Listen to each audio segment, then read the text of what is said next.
Welcome to my office where today, Saturday mornings, we talk about news of Doordash.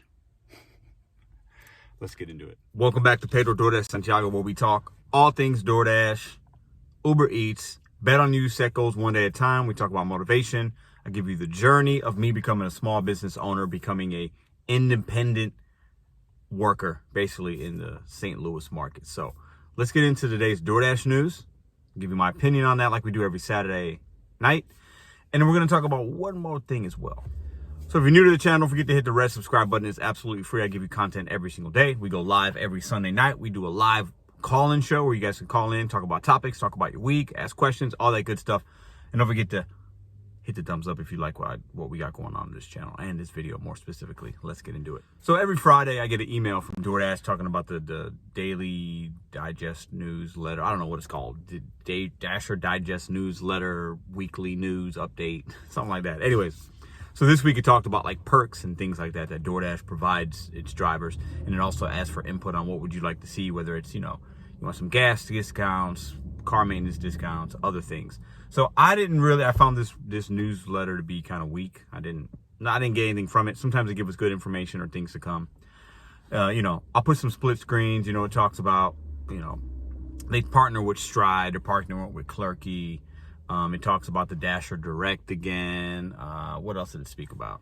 It talked about getting 20% off car maintenance with certain discounts at affiliates that DoorDash has, all cool things. I think some of these things, some of you guys use. In my opinion, I don't think most of us look at these perks as actual perks or wins for us, because a lot of us are going to be using similar things that we've been using already before, or something that we prefer that's easier for us, and we don't really need to click links to find discounts for things. That's my opinion. You guys let me know in the comments if you think I'm wrong. But I want to give my opinion on like what I think DoorDash should be doing. And listen, they are a $1 billion company with their market share grows every year, and their stock prices are up, so clearly I'm not a business guy compared to the people running these companies. That's clear, but that's a whole other topic. I have reasons for that. But coming from my standpoint, an actual operational independent contractor working with DoorDash to facilitate their business and to help make them money, I feel like I have a little bit of perspective. So as Uber Eats, I'll fold Uber Eats into this. As yesterday they talked about, big news broke about how they're going to test and they want our opinion, and they guilt trip us into taking more trips, because if you only take 5 out of 10, we're not going to show you full trip details, and it's ridiculous, right? So that tells me these companies are struggling to get food and goods and services to their customers on time. So they're fielding a lot of complaints because of that. Other customers might not have the loyalty brand to Uber, so they'll just go where the discounts go. They can get the cheapest food, and that tends to be DoorDash. DoorDash is similar. They'll pause us if we reject too many offers that are bad or whatever, or don't fit. They'll pause us and say, we're going to give these offers to the next available person that wants to really work today. Bull crap. Come on. Who wants to take a $2 and $3 order? Who wants to drive 10 miles for $4 or $5? Most people won't. Okay. So continue to do no trip. Continue to be selective. Make your money. Don't think you need to take these guys crap. But at the end of the day, it tells me these companies, they're trying to figure out, how do we pay the least amount in labor costs, which is most companies' labor cost is the biggest cost. It is the biggest cost.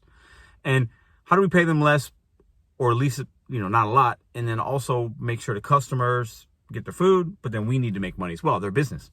They need to make money to be like, it is what it is, right? All right, we're getting long-winded, but my point is this. I think the easiest way, and I've said this many times in older videos, you could look it up. The evidence is there, okay? I think the easiest thing to do is actually, we don't need peak pay. It's nice. We don't need peak pay. We don't need referral bonuses. We don't need you to team up and give us discounts on certain services. And the average driver doesn't need or care or want that stuff. We want to make a decent miles per money ratio. We usually don't want to drive far, and we want to work. We want to deliver as much possible deliveries in an hour, as many in a day, or, a few, but good dollar, good cash flow, good high ticket items. But we want to work. We don't want to sit here and hit decline. We don't want to be paused. We don't want to be shadow paused. We don't want that. Okay. So if you take that budget that you have allocated for peak pay, the budget you have allocated for referral bonuses, sign-on bonuses, if you take that money that you have, that you're teaming up with these other businesses to give us perks that you think we want, but most of us don't even use or know about, if you take those millions of dollars and put it into the fold of orders that you see, the algorithm knows there's no tip, or knows that it's a far distance, it's 15 miles, because we know the app allows 15-mile trips, okay? Make it more cost beneficial for us as drivers and up the pay on those particular orders. I don't need base pay higher on every order. I don't need it, because I know how to find it, and you probably know how to find the good orders and be selective. But if you make offers more attractive to us, we will accept more. It's very simple. Let's not overthink it. If the offer is more attractive and makes financial sense for us, we will accept it. The customer will get it quicker. You will retain more customers because they're more happy. Very simple. Allocate some of your money you have here that you think is important and isn't to most of us, and put it over here. What do you guys think? So put your comments in the comments below. Let me know your thoughts. Appreciate you guys. You guys are very communicative with me. This is just one man's thoughts and one man's ramble. Appreciate you watching. But I shared with you guys last week when it talked about nationwide shipping for, like, holiday season coming up, and like Cat's Delicatessen, the famous one out on the East Coast. You can get it anywhere in the nation. Could take you weeks, days, whatever. You could have Maine lobsters from Maine shipped. I could have them shipped to St. Louis for my dad if he likes lobster, right? It's on the Doordash app. So I did a little looking into it. And I went into the Dasher app. I hit Cat's Delicatessen. It's when you go into the app, nationwide delivery is there. It's an option customers are going to see. And I want to see how much would it cost, and I'll put a split screen here. It was $165 or something like that. No shipping. I got all the way to the end, because it'll tell you the price, and then at the end it will add in like the fees, and then it'll add a tip, so it'll go to 165 to like 200, right? It does it. I've shown you guys that. You guys know this. So sometimes I think when a customer doesn't tip, they see like, 165, and then it goes to 200. Like, whoa, tip. No, I'm not tipping. I haven't even gotten my food yet. Some people think that. Anyways, so I got all the way to the end, and my credit card information is saved with DoorDash, and it stayed at 165. It didn't give me an option to leave a tip on a $165 order. What do you guys think about that? Are they doing that because they know customers are like, no, I don't want to tip an extra 40, 80 bucks. It could be a large amount. If you order a big $500 order, right? Think about 20% on that. It's $100 bucks. So you see 500, then you see 600, and it's like, it might stop you from making that purchase for somebody, right?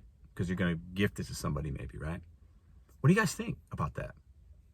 I am a component, and I'm about to go on a debate with DoorDash Dad and UDM in a little while.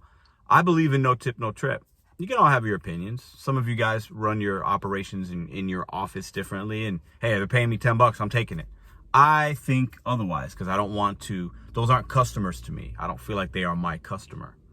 A customer for me will tip me for my service using my automobile, my gas, my time. I'm doing a service to them. That's how I do it. You do you, make your money. But how do you guys feel about this nationwide? They don't even give the customer an option to tip. I tried it many times, and I didn't hit finalize because it would have taken the money right out of my card. Okay. What do you guys think? Just your opinions. Want them down below. Will you guys be using this service? I think it's a cool service. I think the fact that I can get Maine lobsters in St. Louis, I think it's pretty neat. Not going to lie. I would never do that, but would you guys do it? What do you think? Should there be tips on there? How do you think these are facilitated? Obviously, they're going to be shipped, dropped at like a DHL, a FedEx, a local spot. I don't know. They're left at a Dash Mart, and then a Dasher has to go pick it up. I'm not sure how it gets to the customer, if that's part of us, and that's why there isn't a tip or not. I have no idea. Listen, you guys are fantastic. That's all I got for today. That's the news. I'm super excited about the holiday season coming up. Not going to be working next week. Well, not in that fashion. I got some cool stuff coming. Next week's video is going to be like a travel vlogs, because we're going to be driving in different towns. I might turn the app on and do some dashing into different cities. Or states. I think we're going to drive through 4 or 5 states. I might do that and do a dash in each state. Let me know in the comments if that would be interesting. I'll have the family with me. Could be fun. Bet on you, set goals one day at a time. See you tomorrow.